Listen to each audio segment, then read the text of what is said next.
have a plan. We have a plan for the people of my country, for my country.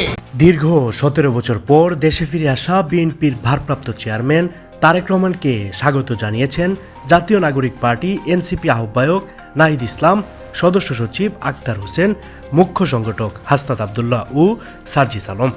Tarique রহমানের স্বদেশ প্রত্যাবর্তনকে তারা বাংলাদেশের ধারাবাহিক গণতান্ত্রিক সংগ্রামের গুরুত্বপূর্ণ অর্জন হিসেবে দেখছেন। বৃহস্পতিবার দুপুরে ঢাকায় ফিরেছেন তারেক রহমান। এরপর পৃথক পৃথক ফেসবুক পোস্টে তাকে স্বাগত জানান জুলাই গণ অভ্যুত্থানের সম্মুখ সারির ছাত্র নেতৃত্বের রাজনৈতিক দল এনসিপির শীর্ষ নেতারা। পোস্টে তারা তারেক রহমানের দীর্ঘ নির্বাসিত জীবন ও নির্যাতন নিপীড়নের শিকার হওয়ার বিষয়টি উল্লেখ করেছেন।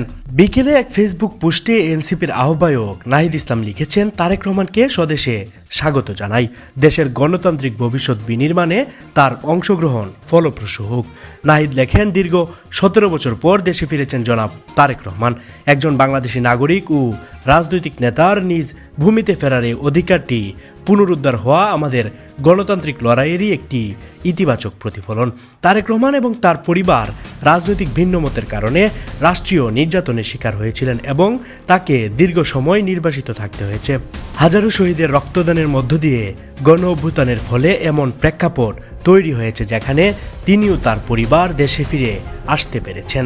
তারেক রহমানের প্রত্যাবর্তন দেশের বহুদলীয় গণতন্ত্রের চর্চাকে আরও সুসংহত করবে বলে নিজের বিশ্বাসের কথা উল্লেখ করে নাহিদ আরও লিখেছেন, নতুন রাজনৈতিক বাস্তবতায় সহাবস্থান এবং সুস্থ প্রতিযোগিতার সংস্কৃতি গড়ে তোলা এখন আমাদের প্রধান চ্যালেঞ্জ। পৃথক ফেসবুক পোস্টে এনসিপির সদস্য সচিব আক্তার হোসেন লেখেন, স্বাগতম তারেক রহমান। এরপর আক্তার লেখেন, দীর্ঘ ১৭ বছর জুলুমের শিকার হয়ে পরবাসী থেকে অবশেষে আজ দেশে ফিরেছেন। ফের বাংলাদেশের সম্মুখ রাজনীতিতে আপনাকে স্বাগতম। আপনি আপনার পরিবার ফেসিবাদের কালে নিদারুণ কষ্ট, জুলুম, নিপীড়ন, লাঞ্ছনা, নিগ্রহ সত্ত্বেও বাংলাদেশের সঙ্গে সম্পর্ক অটুট রেখেছেন।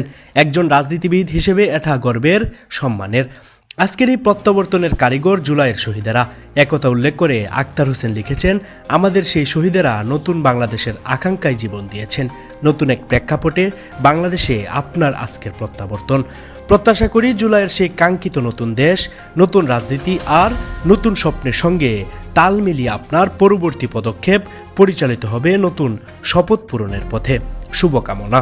তারেক রহমানের স্বদেশ প্রত্যাবর্তনকে ব্যক্তিগত কিংবা সাংগঠনিক অর্জনে সীমাবদ্ধ করতে নয়, বরং বাংলাদেশের ধারাবাহিক গণতান্ত্রিক সংগ্রামের একটি গুরুত্বপূর্ণ অর্জন হিসেবে মূল্যায়ন করতে চান এনসিপির দক্ষিণাঞ্চলের মুখ্য সংগঠক হাসনাত আবদুল্লাহ। সন্ধ্যায় এক ফেসবুক পোস্টে তিনি লিখেছেন, তারেক রহমানের স্বদেশ প্রত্যাবর্তন প্রমাণ করে একজন বাংলাদেশি নাগরিক ও রাজনৈতিক নেতার নিজ ভূমিতে ফেরার অধিকারকে রাষ্ট্রীয় দমন পীড়নের মাধ্যমেও ঠেকিয়ে রাখা যায় না। স্বৈরাচার যত শক্তিশালী হোক, জনগণের রাজনৈতিক ইচ্ছাশক্তিকে চিরতরে দমিয়ে রাখতে পারে না।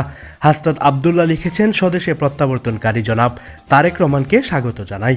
বেগম খালেদা জিয়া যেন দ্রুতই সুস্থ হয়ে আমাদের মাঝে ফিরে আসেন। ফেসিবাদের বিরুদ্ধে আমাদের অসম্পূর্ণ লড়াই পূর্ণ করার দিক নির্দেশনা দিতে পারেন, সেই দোয়া করি। সকালে এক ফেসবুক পোস্টে তারেক রহমানকে স্বাগত জানান এনসিপির উত্তরাঞ্চলের মুখ্য সংগঠক সার্জিস আলমও। তিনি লিখেছেন, জনাব তারেক রহমান প্রায় ১.৫ যুগ পর বাংলাদেশে ফিরছেন। স্বৈরাচারের পতন, পরিবর্তিত পরিস্থিতি, নানা উত্থান পতন, রাজনৈতিক ক্রমধারার এক গুরুত্বপূর্ণ সময়ে গুরুত্বপূর্ণ চরিত্রে তিনি আজ বাংলাদেশে আসছেন। আমরা ২৪-এর অভ্যুত্থান পরবর্তী বাংলাদেশে তাকে স্বাগত জানাই।